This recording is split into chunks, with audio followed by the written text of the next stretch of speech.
Bueno, vamos directo al grano con este análisis para desmitificar de una vez por todas cómo el Estado colombiano maneja su gigantesca fuerza laboral, ¿sí? O sea, es cómo se asegura realmente que las cosas sean justas, que sean transparentes y que sobre todo sea eficiente, ¿sí? Todo esto es un tema fascinante porque estamos hablando del motor mismo que hace mover a toda la administración pública. Bueno, y para no perdernos, vamos a guiarnos por esta ruta que está súper clara y pasaremos por estos 6 puntos, ¿sí? Que es 1, el Estado y el mérito; 2, carrera administrativa; 3, igualdad y mérito; 4, regímenes especiales; 5, constitucional versus legal; 6, quién vigila. Bueno, aquí inicia nuestra primera parada, el Estado y mérito. Vamos a ver un poco del contexto histórico del por qué nació todo esto. Piensen un segundo cómo debería un país elegir a la persona que lo hace funcionar. Fíjense que literalmente ese es el reto más grande de cualquier Estado moderno. Históricamente siempre tuvimos ese enorme problema con el clientelismo político, que ya sabe que son puestos dados por favores y simplemente por también tener un amigo en el poder. Pues bien, ahí surgió una necesidad urgente de borrar por completo todas esas prácticas obsoletas, ¿sí? Para crear reglas que fueran totalmente objetivas, ¿sí? Para el empleo público. Y esto nos lleva aquí a la sección 2, la carrera administrativa. Ojo aquí que no estamos hablando de simple burocracia o de llenar formularios eternos, para nada. La carrera administrativa es un sistema técnico, es toda una maquinaria pesada construida para reemplazar ese favoritismo del que hablábamos, ¿sí? El verdadero mérito. Es la forma milimétrica de asegurar que las personas más idóneas, las más preparadas, son las que entren a servir a nuestro país, ¿sí? Si tuviéramos que resumir la regla de oro de todo ese estandinamiense jurídico, sería garantizar la eficiencia, dar igualdad de oportunidades, ¿sí? Ofrecer estabilidad y pues muy importante también una posibilidad reales de ascenso, en serio. O sea, todo esto es exclusivamente en el mérito, porque es el objetivo no solo de abrir la puerta para el que alguien entre, sino que también, sino para proteger toda la trayectoria, darle una capacitación constante y asegurar una estabilidad, ¿sí? A largo plazo. Entonces, acá hablamos de igualdad y mérito, ¿sí? Que nos conecta perfectamente. ¿Qué iba a decir? Bueno, esas 3 opciones no pueden funcionar sin el uno en el otro, ¿sí? La igualdad significa que cualquiera puede concursar por un puesto sin sufrir ni un poquito de discriminación, ya sea por su raza, por su religión, por su postura política, ¿sí? El mérito asegura que si entras es única y exclusivamente por tu talento, por tus cualidades, por tu estudio, por tu experiencia, ¿sí? La estabilidad laboral es la consecuencia y la lógica, pero esto es clave en una estabilidad protegida por el buen desempeño, ¿sí? Básicamente la igualdad y el mérito abren puertas, pero también demuestra la eficiencia de ser un buen trabajo, ¿sí? El empeño que uno le pone para tener una estabilidad. Tenemos pues el punto 4, las excepciones también como regímenes especiales. Justo cuando estábamos pensando que la regla general estaba clarísima, viene y esto da un giro aquí a esta trama, ¿sí? Resulta que el Estado hace tantas cosas diferentes, ¿sí? Pues de cobrar impuestos hasta manejar cárceles, ¿sí? Que solo un molde no sirve para este mundo, ¿sí? Sin paralizar el sistema. Entonces aquí la regla se ramifica en regímenes especiales y esto se divide estrictamente pues según su origen legal, ¿sí? Pues con lo que nace con la Constitución, ¿sí? Lo que es pues lo que crea la ley y así como entramos a la sección 5, que es la constitucional versus la legal, ¿sí? La verdadera parte es más compleja, pero mucho más fascinante por toda esa estructura, ¿sí? Imaginen que estas excepciones juegan 2 grandes ligas, ¿sí? Un lado tenemos el origen constitucional y pues por el otro lado tenemos pues, bueno, el origen constitucional tiene pues un mandato directo de la misma Constitución para blindar su independencia, ¿sí? Absoluta. Pues hablamos de una rama judicial, la Contraloría, las fuerzas militares, las universidades públicas y pues por el otro lado legal tenemos pues los creadores de dictamen de leyes específicas, ¿sí? Porque tienen un trabajo súper técnico y pues piensen que son entidades especializadas como la DIAN, que son encargadas de los impuestos, el INPET, que maneja todo lo complejo de las prisiones, ¿sí? Y pues las demás instituciones, como los aerocivil, y pues, como te digo, pero atención de todo esto es crucial y que quede súper claro que una excepción, ¿sí? No es posible un pase libre, ¿sí? Para evadir las normas, los pilares del mérito y la de la igualdad absoluta obligatorio, ¿sí? Inclusive estos regímenes legales específicos, o sea, por temáticas especiales que sean entidades como la DIAN o el INPEC, ¿sí? Tienen la obligación ineludible de hacer procesos de selección, ¿sí? Y al 100% transparente, basado a las capacidades reales de la gente, por medio de las pruebas que se presentan sin excusas. Bueno, llegamos a nuestra última parte de la sesión y es quién vigila todo, ¿sí? Todo el sistema. Porque es una red tan grande, tan inmensa y a excepciones necesitamos un guardián, ¿sí? Pues ese guardián supremo es la Comisión Nacional de Servicio Civil, que es mejor conocida como el CNN. Ellos son la máxima autoridad independiente a nivel nacional y pues que administran las carreras en general y le echan ojo a sus regímenes legales y específicos, ¿sí? Y pues acabamos de hablar sí, de lo que vamos a hablar, pero aquí hay un detalle interesantísimo, porque la ley establece claramente que el CCN no interviene ni vigila carreras de origen constitucional, así como pues representa por completo la autonomía de la rama judicial, de las universidades públicas, dejándose gobernar por sus propios parámetros constitucionales, ¿sí? Para cerrar todo ese análisis, quiero que quede claro esto bueno, en una reflexión, porque todos van mucho más allá de un tema de recursos humanos, ¿sí?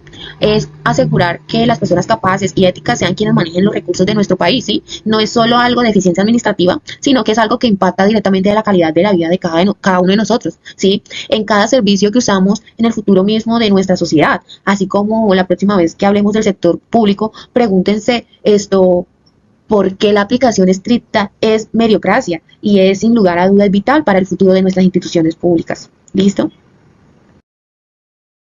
En la gestión pública moderna, la gestión pública actual, ya no se trata solo de cumplir con ese manual de funciones, se trata de encontrar el equilibrio perfecto entre la eficiencia técnica y el compromiso social.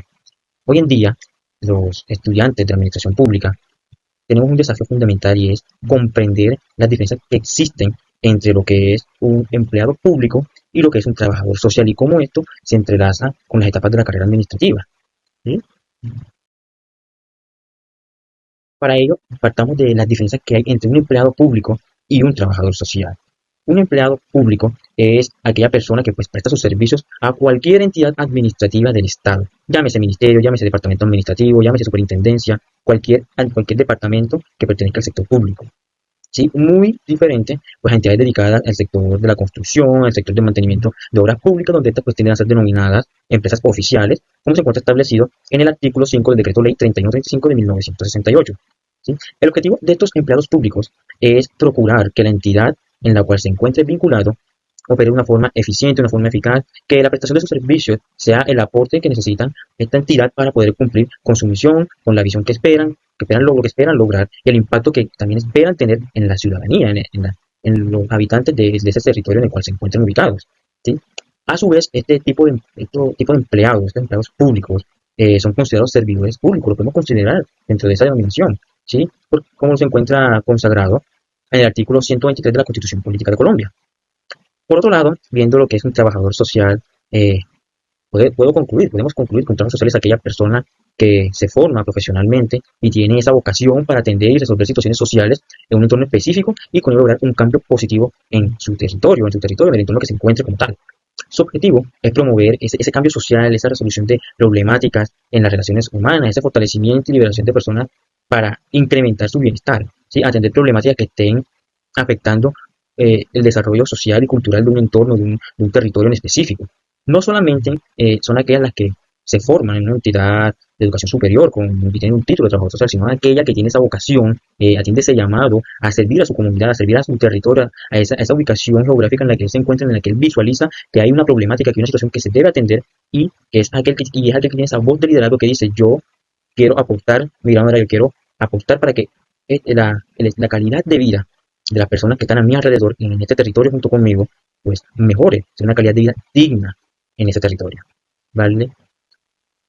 Y por ende, en el caso también del empleado público, surge una pregunta de cómo llega un empleado público a un cargo en ese sector y nos encontramos pues con lo que es la carrera administrativa. La carrera administrativa pues resulta ser aquel sistema de administración de personal que tiene pues como objetivo garantizar la eficiencia en la administración pública, ¿sí? Y ofrecer también estabilidad e igualdad de oportunidades para el acceso y el ascenso al servidor público, ¿ya? Para que esto se dé deben cumplirse ciertas etapas durante todo este proceso, las cuales son la convocatoria. Es una convocatoria que debe ser suscrita en el departamento de la Comisión Nacional del Servicio Civil, ¿ya? Donde posteriormente se desarrollan las etapas de reclutamiento, que es en la que se busca atraer e inscribir el mayor número de aspirantes que reúnan los requisitos que se están solicitando para cierto cargo en el sector público. Luego que se desarrolla este reclutamiento, surge la etapa de pruebas, en la que se desarrollan pues, pruebas o instrumentos de selección para apreciar lo que es la capacidad, la idoneidad, la adecuación de los aspirantes. Y estas son evaluadas a través de medios técnicos, ¿sí? Tomando como una prioridad, dándole prioridad a lo que viene siendo esa imparcialidad, ¿sí? Y después de desarrollar la prueba, en esta prueba, lo que es la SAP, en esta prueba la SAP tiene un papel muy fundamental.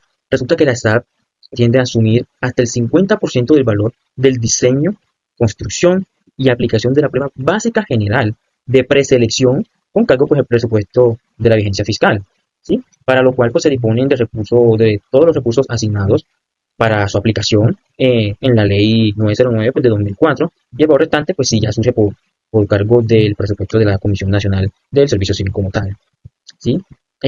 Cuando ya se desarrolla esta prueba, viene un periodo de prueba donde la persona no inscrita todavía en la carrera administrativa, que haya sido seleccionada, pues se le nombrará un periodo de prueba por el término de 6 meses, ¿sí? Al final de los cuales le será evaluado el desempeño de acuerdo pues, con lo que dice en el reglamento. Y aprobado dicho periodo, al obtener una evaluación de un resultado satisfactorio, ¿sí? El empleado adquiere pues, los derechos de la carrera, lo que pues, deberán ser declarados mediante la inscripción en lo que es el registro público de la carrera administrativa. Pero pues para el caso de no obtener la calificación satisfactoria que se exige para el cargo público, dentro del periodo de prueba, pues el nombramiento del empleado será declarado pues insubsistente como tal.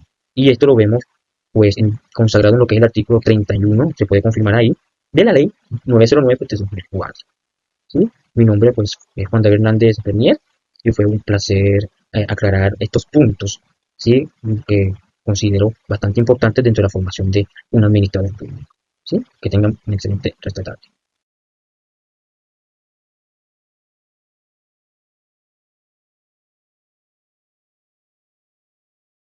¿Son los contratistas de prestaciones de servicios servidores públicos? La respuesta es no, como regla general, pero existe una excepción muy importante que ha desarrollado el Consejo de Estado, que es la figura del contrato realidad. Ya las explico. La regla general dice que el contrato de prestaciones de servicios está regulado en el artículo 32, numeral 3 de la Ley 80 de 1993. Por definición legal, este contrato, primero, vincula a una persona excepcional no permanente. Es para actividades que en el personal de planta no puede asumir o que requieren conocimientos especializados. Tercero, no admiten subordinación. El contratista debe actuar con autonomía e independencia.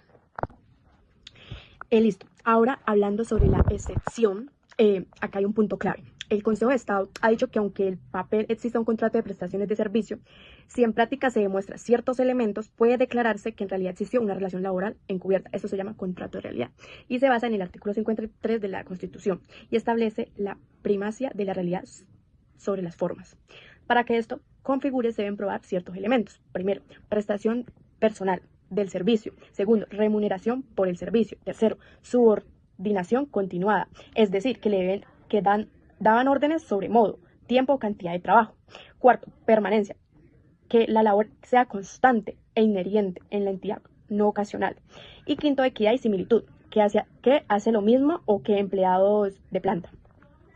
Si prueban estos elementos, el Consejo de Estado ha señalado que la excepción del artículo 32 de la Ley 80 no autoriza a las entidades del Estado a desconocer el pago de prestaciones sociales y demás obligaciones. Pero aquí hay algo que hay que tener en cuenta, que muchos confunden. Cuando se declara contrato realidad, el contratista no se convierte en empleado público con derechos de reintegro al cargo. Lo que se reconoce es el pago de prestaciones sociales, los aportes y pensiones y salud. Para terminar, en resumen, por regla general, los contratistas de prestaciones de servicio no son servidores públicos porque su relación con el Estado incluye la subordinación. Sin embargo, si se demuestra que en la práctica sí existió subordinación, permanencia y demás condiciones de una relación laboral, se puede crear un contrato realidad que da derecho a prestaciones sociales, pero sin que esto implique convertirse en empleado público ni tener derecho a un reintegro.